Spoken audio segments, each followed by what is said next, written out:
नमस्ते। अपने India politics channel पर आपके साथ अजय कुमार झा। इंडिया पॉलिटिक्स 2 2023 का समापन मोदी जी ने अयोध्या से किया और शुरुआत तमिलनाडु से, फिर लक्षद्वीप, केरल। अब यह क्या कहता है, यह क्या बताता है, इसे समझना है। समझ तो हम सभी रहे हैं, थोड़ा उसके दृष्टि में अंतर होता है, तो जो मैं अपनी दृष्टि से देख रहा हूँ मैं उसे आप लोगों के समक्ष रखना चाहता हूँ और रख भी रहा हूँ। माना यह जाता रहा है और सच भी है कि भाजपा देश के दक्षिणी हिस्से में उतनी ताकतवर नहीं है जितना कि वो उत्तरी हिस्से में। इसी पर बात करना है, परंतु आगे मैं बढ़ूं आपसे एक बार आपको रिमाइंड सिर्फ कर देना चाहता हूं, बाकी मर्जी आपकी है। पर प्लीज़ आपने अगर सब्सक्राइब नहीं किया है तो ज़रूर इसे सब्सक्राइब कर लें और अपने लोगों से भी करवाएं, अपने मित्रों से भी करवाएं, मित्रों के मित्रों से करवाएं, अपनी फैमिली को। जो हम लोगों की जो इकट्ठा ये जो फैमिली खड़ी हो रही है उसमें इसका जो साइज़ है बढ़ाएं और हम लोग बातचीत करें एक दूसरे की। तो मैं कह रहा था कि मोदी जी साल के अंत में, पिछले साल के अंत में अयोध्या में थे और प्रारंभ हुआ नहीं कि 2 जनवरी को वो तमिलनाडु में थे। 2 जनवरी को तमिलनाडु, 2 दिन वो रहे, 2 और 3 तमिलनाडु, लक्षद्वीप, केरल, ये 3 राज्यों को उन्होंने कवर किया और इनका प्रवास भी वहीं हुआ। ऐसा नहीं है कि वो वहाँ गए, 3 राज्यों में मिले, 3 राज्यों में उन्होंने जो कुछ भी उन्हें करना था उन्होंने किया और वो फिर वापस आ गए। ऐसा इस बार उन्होंने नहीं किया। पहले भी वो वहाँ रुके हैं, लेकिन इस बार भी वो यहाँ रुके और रुके। इसके भी मायने हैं, लेकिन अब ये समझना आवश्यक है कि जो अमूमन माना जाता रहा है कि भाजपा दक्षिण के राज्यों में कमज़ोर है, तो ऐसा नहीं है कि सभी राज्य में दक्षिण के जो दक्षिणी हिस्सा हमारा पड़ता है देश का, वो सभी राज्यों में भाजपा कमज़ोर है, ऐसा तो है नहीं। परंतु अब चलता है, डिबेट में लोग कहने लगे हैं कि बस वहाँ कमज़ोर है। चूँकि अगर आप देखिए तो 2019 का जो चुनाव हुआ तो लोकसभा की सीटों में, अगर टोटलिटी में अगर आप देखिए तो लोकसभा की सीटों में कांग्रेस और भाजपा में क्या फ़र्क था? 28-29। भाजपा को 28 या 29 मिली और कांग्रेस को भी करीब उसी अनुपात में मिली, 28-29। फ़र्क कहाँ पड़ा? अलग अलग राज्यों का। अब भाजपा को कर्नाटक में ज़्यादा सीटें मिल गई तो कांग्रेस को केरल में और तमिलनाडु में भी अच्छा मिला, करीब 8 सीटें उन तमिलनाडु में भी उन्हें मिल गई, जहां भाजपा को कुछ नहीं मिला, 0। और इन्हें मिला, इन्हें 2 राज्यों में ठीक ठाक मिल गया। वैसे तो केरल में 20 सीटें हैं, 39 तमिलनाडु में 38 या 39 वहाँ है। अब इसमें आप देखिए तो अगर 8 सीट वो, चूँकि वो डीएमके के साथ रही तो जो अलायंसेस में जो होता है उसका फ़ायदा उन्हें मिला, तो वहाँ, और प्लस उसका अपना रूट भी है। आज का नहीं, आज़ादी के समय से कांग्रेस वहाँ प्रभावी ही नहीं रही है, शक्तिशाली रही है, उसकी सरकारें बनती रही हैं, लंबे समय तक यह चला है सिलसिला। तो वो रूट तो उनका है ही है, लेकिन बावजूद उसके वो घट करके यहाँ पर है। भाजपा, अगर आप परसेंटेज के लिहाज से देखें तो भाजपा का परसेंटेज उतना बुरा नहीं था। तमिलनाडु में भी अगर आप देखिए तो करीब करीब इनका परसेंटेज, वैसे तो सरकार के हिसाब से नहीं, क्योंकि वहाँ उनकी कुछ भी नहीं, उनका कोई सीट ही नहीं था, उसके बावजूद भी वो करीब करीब 4% के आसपास उन्हें वोट मिले थे, 3.66 समथिंग लाइक, इसी तरह से कुछ था।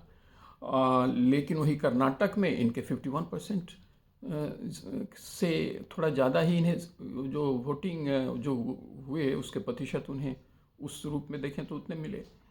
तेलंगाना में 19, करीब करीब आप 20 मान सकते हैं कि 20% उन्हें मिली सीटें, उन्हें संभवतः 4 मिली थी। तो ठीक है, 17 में अगर ऐसा है तो ठीक ही था। आंध्रा की स्थिति ठीक नहीं था। आंध्रा तो बिल्कुल वोटिंग परसेंटेज भी काफ़ी बुरा रहा और सीटें भी नहीं मिली, ये तो मान सकते हैं। लेकिन ऐसा भी नहीं है कि सीधे कहा जा सकता है कि वहाँ इनकी स्थिति ठीक बिल्कुल नहीं है। और अब जिस तरह से भाजपा ने वहाँ अपनी पैठ बनाना शुरू किया है, उसमें तो चीज़ें काफ़ी कुछ 2024 में बदला हुआ सा नज़र आने की पूरी संभावना दिख रही है।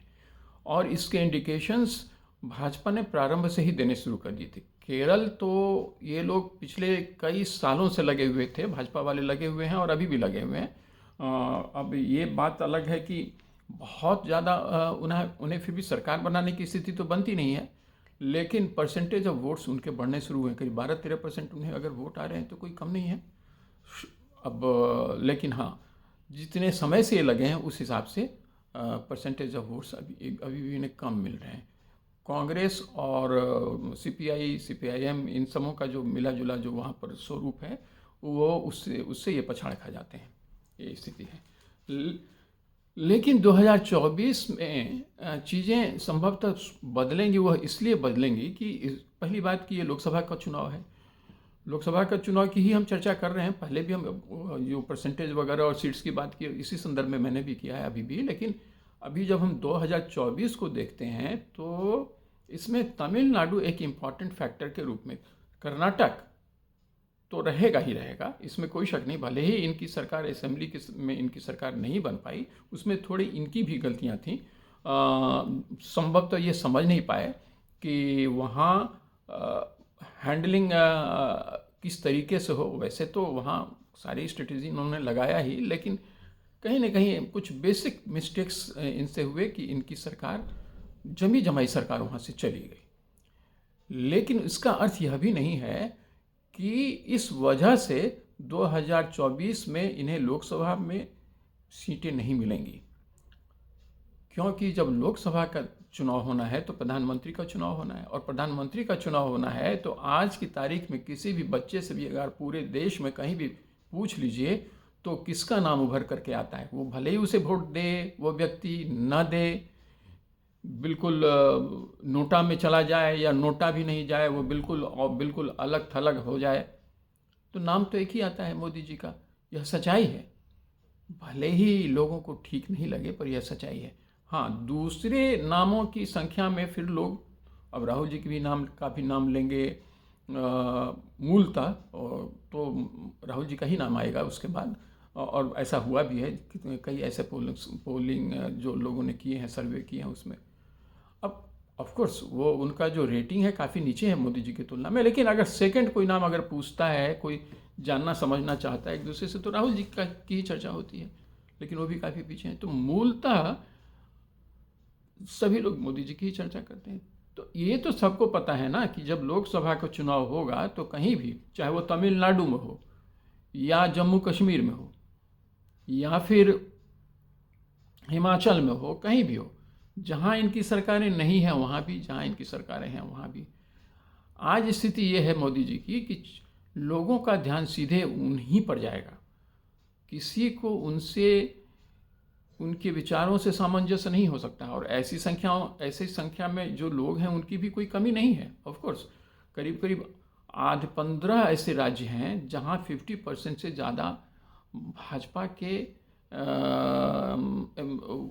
की जो परसेंटेज ऑफ वोट्स हैं वो मिले हैं पिछली बार। तो ये तो एक बड़ा मैसेज है कि वो है। लेकिन यह भी है कि बहुत लोग उन्हें नहीं भी चाहते हैं, इसमें भी कोई शक नहीं है। लेकिन प्रधानमंत्री का चुनाव है, ये तो सबको पता है, और इसमें मोदी जी नंबर 1 है, ये भी पता है। अब यह मोदी जी की पार्टी पर, मोदी जी पर या और लोगों पर जो उनकी पार्टी के हैं उन पर निर्भर करता है कि वो लोगों को कितना कन्विंस करने में, काम तो इन लोगों ने जो किया है उसकी तो कोई गणना ही नहीं है, इसमें तो कोई शक नहीं है। भले ही आप में से बहुत लोगों को मेरी ये बात सही नहीं लगे, लेकिन अगर आप डेटा में जाएंगे और डिटेल्स में जाएंगे तो ये साफ दिखेगा कि काम उन्होंने बहुत किए हैं। परेशानी ये है कि उन्होंने जो काम किए हैं वो बताने वाला उनकी पार्टी में 2-3 आदमी के अलावा कोई तीसरा उस तरह से मुखर होकर के आता हुआ दिख नहीं रहा है जो जनता की नज़र में उनकी बातों को रख सके। मोदी जी स्वयं हैं, अमित शाह जी हैं और गडकरी जी हैं। इनकी बातें तो रोज़ रोज़ जनता के बीच में पहुंच रही हैं कि इन्होंने क्या काम किए हैं, लेकिन बाकी मंत्री भी जो काम कर रहे हैं वो उस तरह से दिख नहीं रहा है। यही सबसे बड़ा शॉर्टेज है। तो इसको कहीं ना कहीं मोदी जी उसे रेक्टिफाई करने में लगे हैं और मंत्री लोग भी आगे आ रहे हैं, लेकिन वो उस तरह से कन्विंस नहीं कर पा रहे हैं। एक आम जनता की हैसियत से मैं इस बात को आपको कह सकता हूँ। यहाँ अगर भाजपा को आगे बढ़ना चाहती है तो इस बात को उसे ध्यान में रखना पड़ेगा। और मोटी मोटी वो स्लोगनियरिंग से नहीं होगा, उन्हें कंक्रीट काम दिखाने होंगे। वो ये हो जाएगा 30 वर्ष में, ये हो जाएगा 15 वर्ष में, ये हो जाएगा। जनता चूँकि 30 वर्ष यहाँ कितने लोगों को रहना है, जो 60 के 65 के एज में जो चल रहे हैं और उनकी संख्या बहुत बड़ी है, तो उसमें से अगले 30 वर्ष कौन रहेगा इस बातों को देखने के लिए कि भारत कहाँ रहेगा। अगले 5 वर्ष में ये क्या कर पाएंगे आप, ये बताना पड़ेगा। और हर मिनिस्ट्री को यह बताना पड़ेगा कि अगले 1 साल में ये क्या आप अचीव कर पा रहे हैं और अगले 2 साल में क्या कर पाएंगे। जो नितिन गडकरी जी करते हैं कि 6 महीना हम ये करेंगे और नहीं, अब वो बाकी लोगों की तरह नहीं कि वो 30 वर्ष का हमारा ये प्लान है तो हमने ये कर लिया। मोदी जी ने एक लक्ष्य रखा है 47 का, वो एक अलग बात है। लेकिन जो मंत्री ये कहना शुरू करते हैं तो वो जनता को पचता नहीं है, एक बात। तो इसको थोड़ा दिखाना पड़ेगा। लेकिन मैं अभी दूसरी डायरेक्शन में जा रहा था, उसे मैं वापस अपने उनके साउथवर्ड पुश की ओर बात आता हूँ कि उधर जो मोदी जी आए हैं 2 और 3 तारीख को, वो उसने एक ज़बरदस्त मैसेज दिया है। दक्षिणी प्रांतों में जो हिस्से हैं वहाँ और वहाँ के जो मतदाता हैं, सबसे बड़ी बात यह है कि तमिलनाडु में इन्होंने जिस लीडर को चुना है के अन्नामलाई, उन्होंने वहाँ की स्थिति बिल्कुल बदल करके रख दी है। और उसमें जिस तरह का बैकअप भाजपा का सेंट्रल यूनिट दे रहा है वो काबिले तारीफ है। उसने समा ही बदल दिया है। अब इन्हें कितने सीट्स मिलेंगे नहीं मिलेंगे, परंतु चर्चा अब ये एडीएम के साथ इनका जो गठबंधन था इसको इन्होंने तोड़ दिया और खुद ही आगे बढ़ रहे हैं कि हम मतलब सोलो फाइट देंगे। और सोलो फाइट वो देंगे जितने भी सीट लाएं, लेकिन 2024 में ये मैसेज तो सौदर्न हिस्से में चला ही जाएगा कि भाजपा वहाँ आ चुकी है। इतना तो वहाँ के अन्नामलाई साहब ने जिस तरह से नेतृत्व अभी वो प्रदान कर रहे हैं और भाजपा का केंद्रीय नेतृत्व जो उन्हें सपोर्ट दे रहा है, दोनों एक दूसरे को जिस तरह से चीज़ों को आगे बढ़ाने में लगे हैं, उससे वहाँ की स्थिति काफ़ी मजबूत लग रही है। और जब मोदी जी वहाँ बार बार जा रहे हैं तो एक समस्या जो थी लोगों के बीच में कि कोई भी मोदी जी को लोग उधर उनका अपना नेता मानते उस तरह से थे नहीं, लेकिन अब मोदी जी एक ऐसा अपनी छवि बनाने में तमिलनाडु में, केरल में, कर्नाटक में तो पहले से ही है मौजूद, सफल हो चुके हैं कि वो वहीं के हैं। वो वहाँ के लोगों के लिए भी करते हैं और के लोगों की सुध लेते हैं और वहाँ बड़े बड़े योजनाओं को उन्होंने विस्तार दिया है। वहाँ के कल्चर को उन्होंने दुनिया के सामने, देश में तो अभी जैसे देखिए तमिल काशी संगम जो ट्रेन अभी चलना शुरू हुआ है, यह सब तो इधर हाल की चीज़ें हैं, मतलब पिछले साल से ही शुरू हुआ है। लेकिन जो मैसेजिंग मोदी जी जब भी करते हैं, देश विदेश जब भी जाते हैं, अभी आप लोगों को याद होगा वो छवि किसी के दिमाग से ओझल नहीं हो पाया होगा कि जब शी जिनपिंग भारत पिछली बार जब आए थे तो तमिलनाडु में ही उनका वेलकम हुआ था प्रधानमंत्री के तरफ से, देश भारत ने किया था। और वहाँ जिस लिबास में जिस तरह से वो वहाँ रहे, वहाँ उन्होंने अपनी बातों को रखा, बिल्कुल तमिलियन की तरह चीज़ों को समझा रहे थे, लोगों के साथ मिल रहे थे, उठ रहे थे मैंने ये। और अभी जो पार्लियामेंट में भी वहाँ का सिंबल जो लगाया गया हमारे पार्लियामेंट में, तो बहुत सारे ऐसे मैसेजिंग उन्होंने किया। अब वहाँ के लोगों को लग रहा है कि मोदी जी बाहर के नहीं हैं, मतलब भाजपा बाहर की नहीं है। जिस बात को, जिस नैरेटिव को ये लेकर के चल रहे हैं वो वहाँ की जड़ों में है। हाँ, अब वहाँ से जो लोग कट रहे हैं उसको वापस उधर लाने की चेष्टा भाजपा करने में लगी हुई है। उसी तरह से केरल में आप देखेंगे, या अभी वो जो गए लक्षद्वीप गए, वहाँ क्या 1 सीट है, लेकिन एक सीट के लिए भी वो वहाँ गए, वहाँ उन्होंने जिस तरह से बातों को रखा, भले ही वहाँ मुस्लिम आबादी बहुत ज़्यादा है और उसके बावजूद भी जो मैसेज उन्होंने दिया, उससे ऐसा महसूस हुआ कि जो कोई भी हैं, मुस्लिम हैं वो भी उनके हैं। केरल में भी आए तो क्रिश्चियन आबादी के बारे में जब उन लोगों से उनकी मुलाकातें हुई, बातों को रखा, तो ये बिल्कुल साफ ऐसा नज़र आ रहा था कि क्रिश्चियन भाई भी अलग नहीं हैं, मुस्लिम भाई भी अलग नहीं हैं, हिंदू भाई भी अलग नहीं हैं। वो एक समरसता के मैसेज को दक्षिणी हिस्से में जा कर के देने में सफल हो रहे हैं। ये एक बहुत बड़ा मैसेज उन्होंने दिया है। मुझे लगता है कि इस बार का उनका साउथ, अभी छोटी सी बात है जो मैंने अभी रखा है, इस पर अभी आगे भी चर्चा होगी। मैं सीटों पर भी बात करूंगा अगले अपने एपिसोड में कि कहाँ कितनी सीटें मिलने की संभावना उन्हें दिख रही हैं और अभी क्या स्थिति है। थोड़ा मोड़ा तो अभी मैंने बतलाया ही।